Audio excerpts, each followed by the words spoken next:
All right, it's your boy Kijana back with some more fight predictions. You already know it. Um, yeah, this is Colby Covington versus my boy Robbie Lawler. Man, it's gonna be a really good main event. I feel like, especially after Robbie Lawler's last performance against Ben Askren, he easily could have won that fight. Um, but yeah, so let's get to the prelims. First fight on the card, women's flyweight bout, Miranda Granger versus Hannah Goldy. Both of these fighters are making their debuts to the UFC. Hannah Goldy, 24K versus Danger.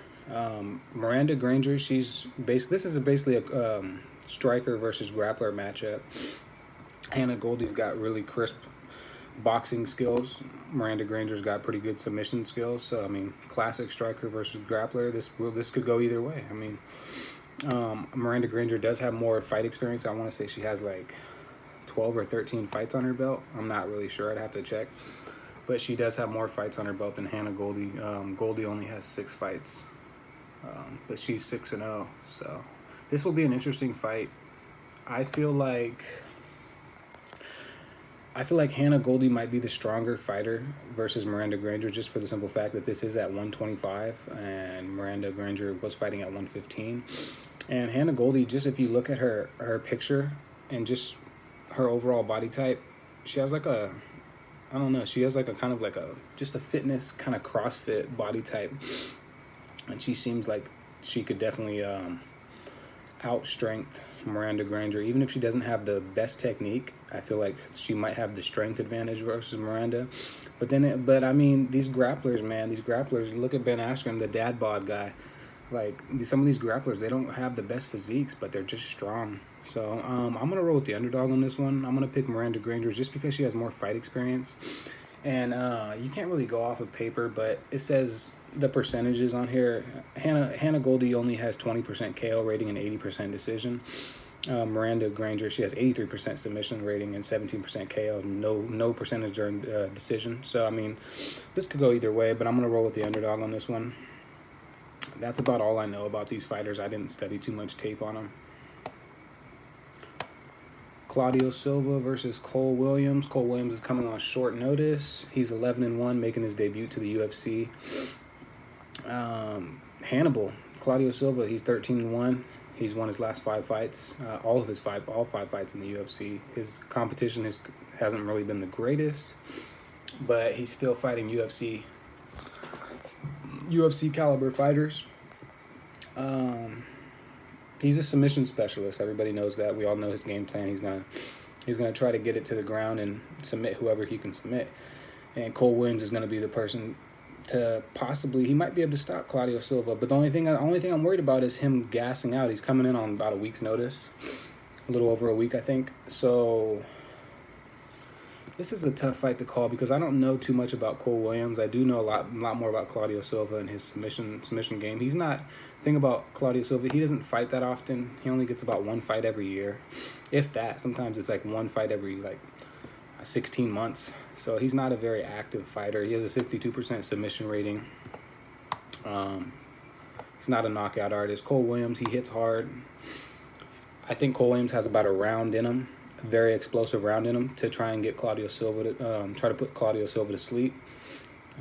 Maybe with a overhand right or a head kick or something, but I don't see it happening. I feel like Claudio Silva is going to wear on him and just use his grappling and overall fight experience on him to get the decision victory or possibly a second or late third submission victory. So yeah, I'm rolling with Hannibal on that one.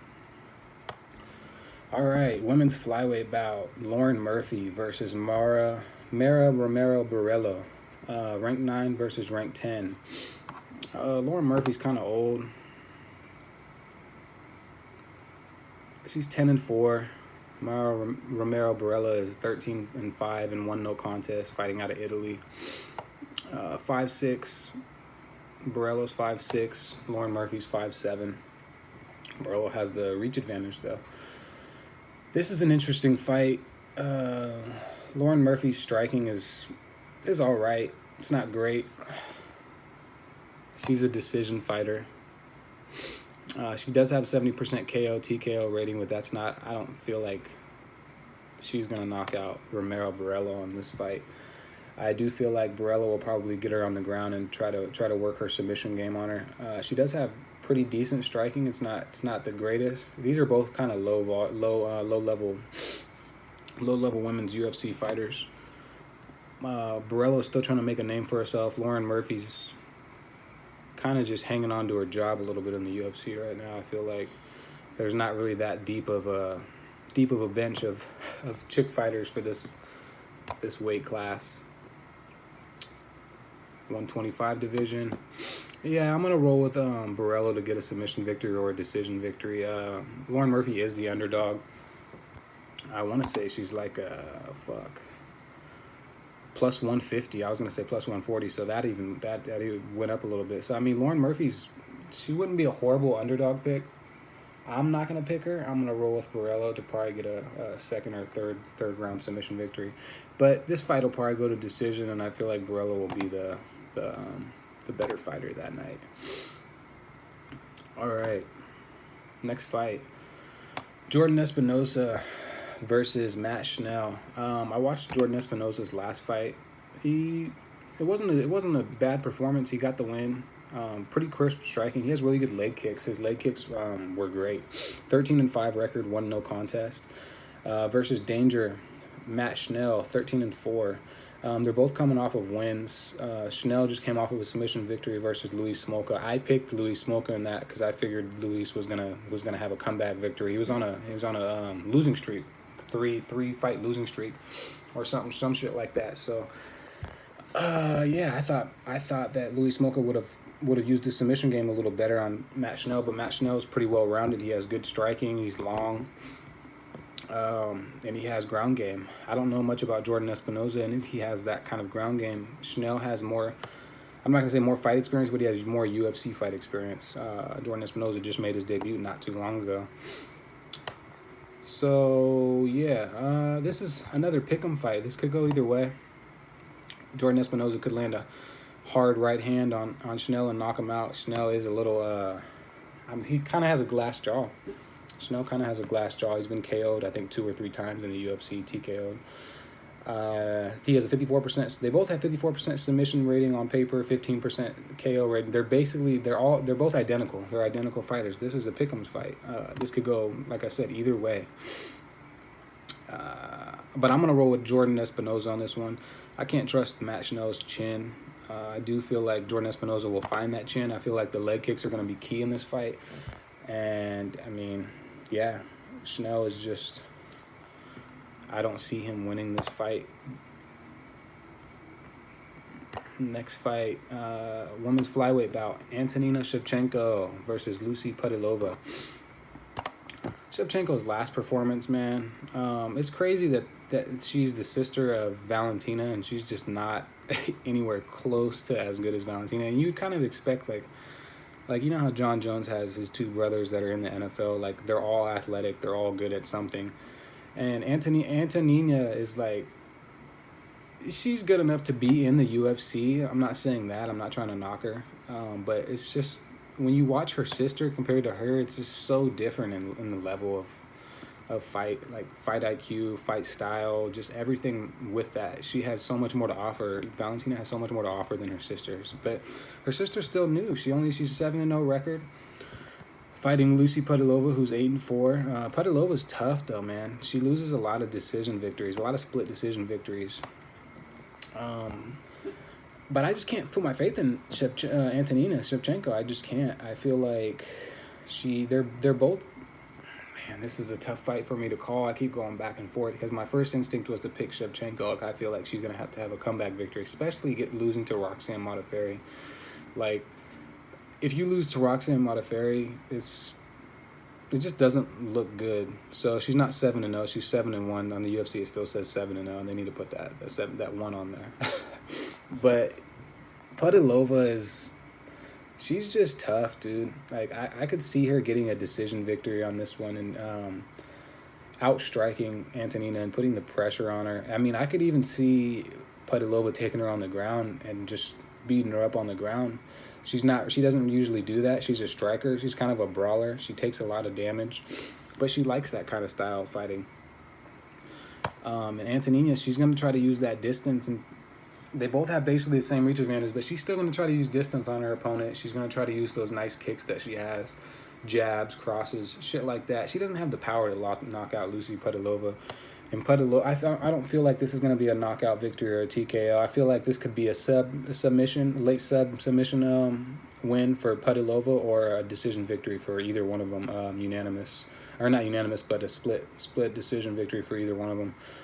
So yeah, this is another pick'ems fight. Lucy Pudiova is the underdog in this, so I'm gonna roll with her. I feel like she could get the job done, and she's definitely gonna get points on DraftKings because she has high output for strikes. I actually hope she wins. I'm just not really a fan of Shevchenko's sister. She's just not. Her fighting style is kind of boring. Shevchenko is Valentina is such a beast. It's hard to watch her family member not be as good as her. So it's not as exciting.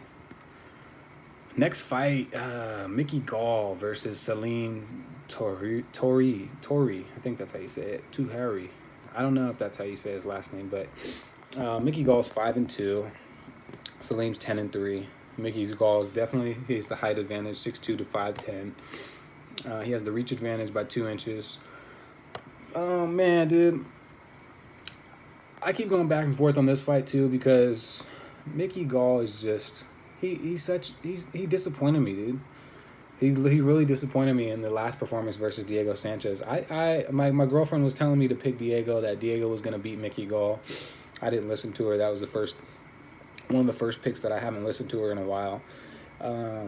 And she was right. She said exactly how Diego Sanchez was going to beat Mickey Gall, and Mickey Gall got outworked, outclassed, and looked like fucking shit, dude. He gassed in 4 minutes of the first round. He didn't even have gas to really end in the first round. Like, the second round, I don't know, man. There's not really much to say about that fight other than he looked like shit. Like, there's nothing else really to say. Salim's a tough guy, 10-3 record. He could get the job done. He could knock Mickey Gall out for sure. And I feel like if his wrestling defense is good, he can stop Mickey Gall's takedowns within the first round and a little bit of the beginning of the second round. He's definitely going to have the cardio advantage. He has 81% takedown defense, dude. Like, if Mickey Gall is not good at takedowns, so Salim could take him down if he wanted to and just lay on top of him and ground and pound him or possibly submit him. I can't pick Mickey Gall in this one. I was going to pick him. He has 100% submission rating, but if you look at the caliber of fighters he's fought in the UFC, he hasn't fought anybody. He's fought trash cans. Literally, he's fought a bunch of people that shouldn't even be in the UFC.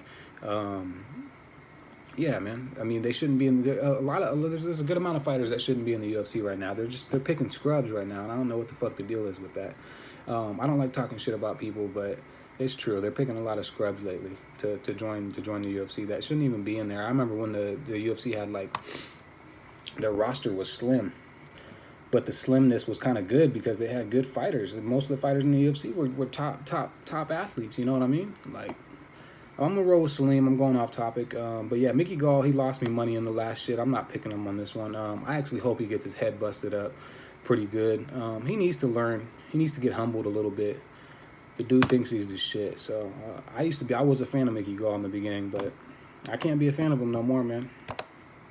So yeah, that's I might be a little biased on that one. If you pick Mickey Gall, then he might be a good pick. He might not be.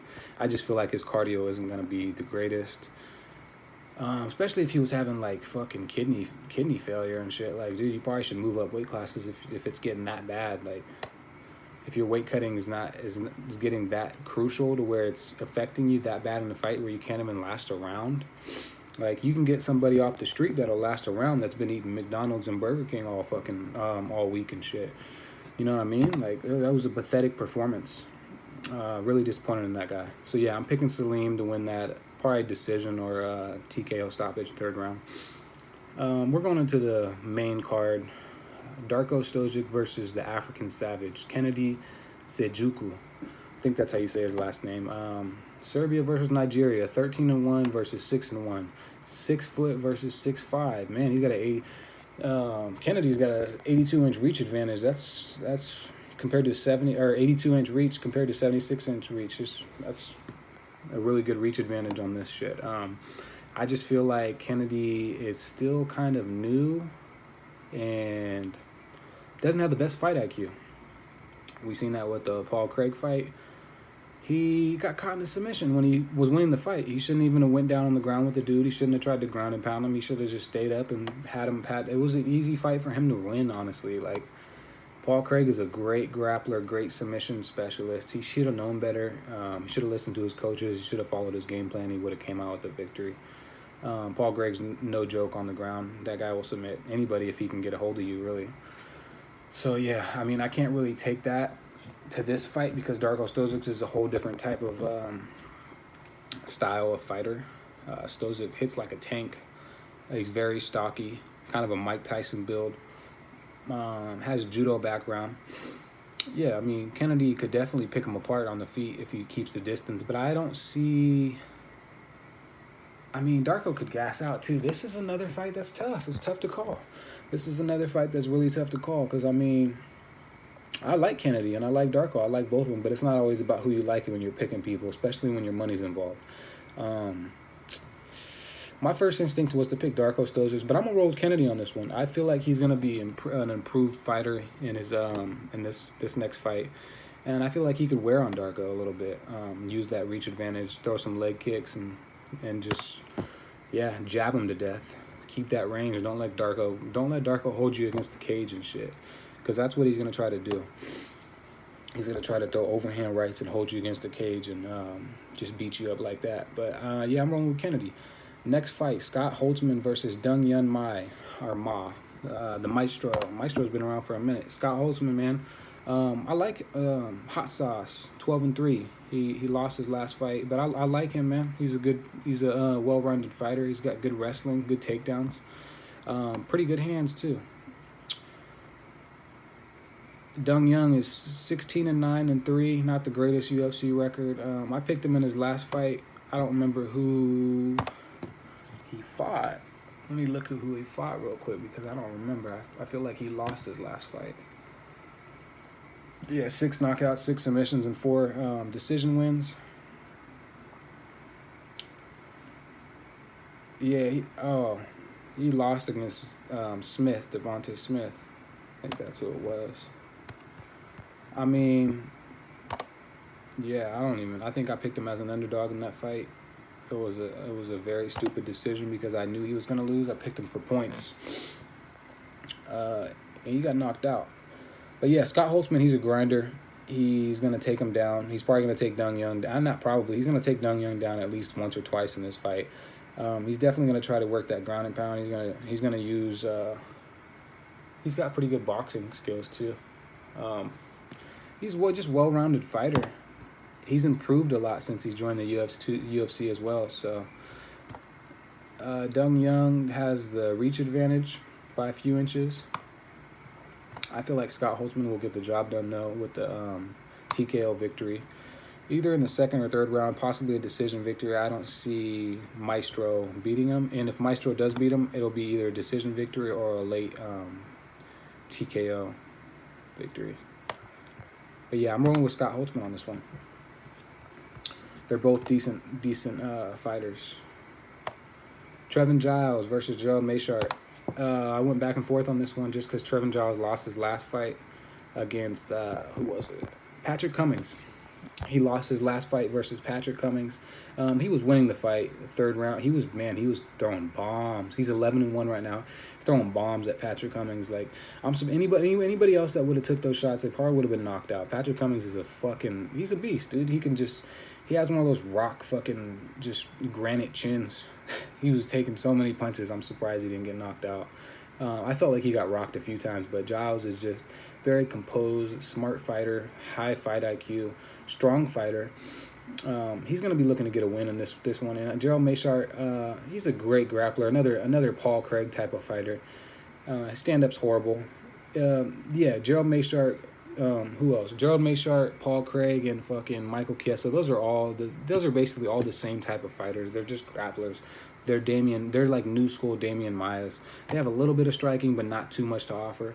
He's 28-11, 6'1". He's definitely got the reach advantage by 3.5 inches. So this will be an interesting fight. On paper, it says he has a 71% submission rating, and Trevin Giles is 45% KO, 45% sub.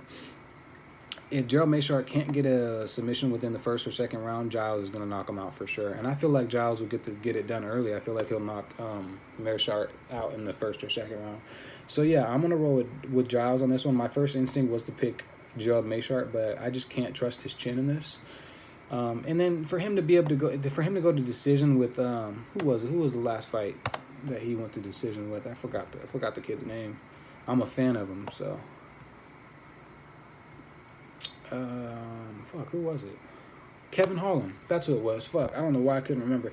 Yeah, so I mean, Meerschaert lost his last two performances versus Jack Hermanson, he's a great fighter. Kevin Holland, up and coming fighter, not the greatest fight IQ, but he's very, very talented, very athletic, very tough fighter, man. People can't put this kid away. He's always in it. But yeah, Meerschaert lost to him. And really, Kevin Holland gave him so many chances to beat him. Like, it was just kind of ridiculous that Meerschaert couldn't get a submission victory on him and keep him on the ground. I think he got like 5 or 6 takedowns. But yeah, I'm going to roll with Giles. Not much else to say. He's going to get a TKO victory in the first or second round, possibly a decision if it goes that far. Lightweight bout, next fight. Joaquim Silva versus Nasrat Haqparast. Man, Nasrat, man, that guy, he's definitely impressed me, dude. 10-2 versus 11-1. He's got a great gas tank. He's got good cardio. Really good striking, clean striking. Some of the best striking in the UFC on that division, honestly. He's a really good striker. I haven't seen much of his ground game yet, because we haven't got a chance to see it. But he has 8 knockouts. He's on a 2-fight win streak in the UFC. He beat Mark Diakise. I picked Diakise to beat him. I was on the hype train on that shit. I'm still on the hype train. I love Mark Diakise. That dude's a solid guy. He's a good fighter. Big fan of him. But yeah, I mean, he fucked up Goody. He fucked up Diakise bad. Diakise looked just... He gassed out, and Nasrat's not the person that you want to gas out against. Like, that guy will keep going. He's a high volume striker, and Joaquim Silva's known to gas out. So I don't see, if Joaquim Silva can't knock Nasrat out or do some type of pull off a submission victory or something within the first round, Nasrat's gonna beat him, plain and simple. I'm rolling with Nasrat to beat him in the second round, TKO stoppage. I don't see that going to decision. Joaquim's a tough son of a bitch. I mean, you gotta be if you're 11-1, you know. And he's coming off of a win himself, so. But yeah, I'm gonna roll with Nasrat on that one. Next fight, Jim Miller versus Clay Guida. Oh man, I'm so tired of hearing these ancient fighters fight on these cards, man. Nobody wants to watch these dudes. Like, they've already had their time to shine. They've already had their time to shine, man. You got to let some of these kids shine for a little bit. You know, I mean, 29-13, 34-15. I can't knock them. They're probably just fighting just to get paychecks for their families. So, I mean, and I'm a fan of both of these guys. Jim Miller's dope. Clay Guida's dope. It is what it is, man. I want to watch some of these up and coming, like, UFC fighters and shit. These young dudes come up. Like, they're more entertaining to watch. A lot of these fighters back in the day are just one-dimensional. It wasn't really MMA yet. Now it's become MMA. Now everybody is incorporating so many styles with their own style that it's really MMA, you know? Like Clay Guida, we already know what he's got a great gas tank. His chin is a little iffy. His chin's a little iffy now. 37% submission rating, 20% KO, 43. He's a decision fighter, man. Jim Miller has great submissions, pretty decent striking. His fights usually go to decision as well. Jim Miller's coming off of a submission victory. Great submission victory. I think it was a rear naked choke, if I remember correctly. Clay Guida's coming off of a decision victory over BJ Penn, which is another super old but talented fighter back in the day. Yeah, I mean, I'm going to roll with Jim Miller to get a submission victory over Clay Guida, or a decision victory. He probably won't get a sub on him.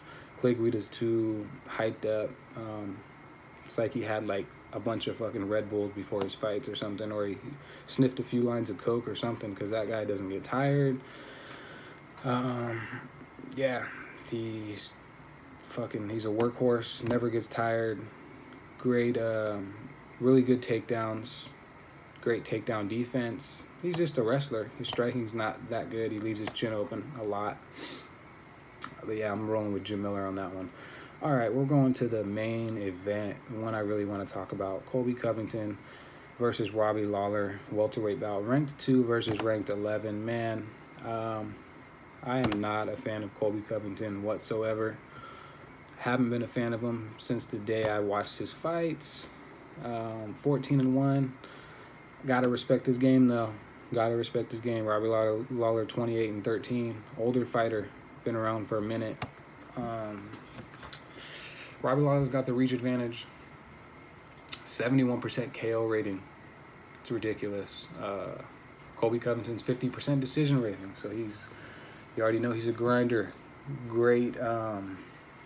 Colby Covington's got fucking great cardio. Doesn't seem to get tired ever.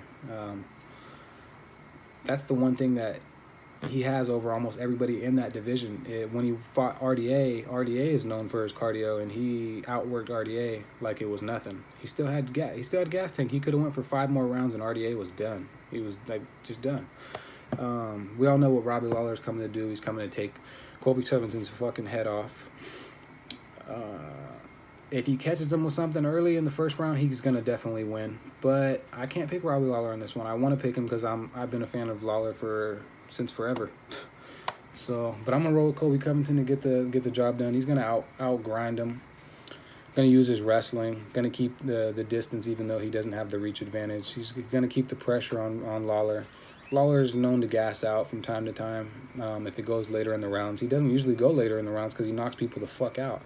But Colby Covington, he's known to go deep in the deep waters, man. He's going to fucking go forever, honestly. This is going to be probably a 5-round just brawl. Colby Covington doesn't hit hard, but he keeps tapping you in that one spot. Eventually, you're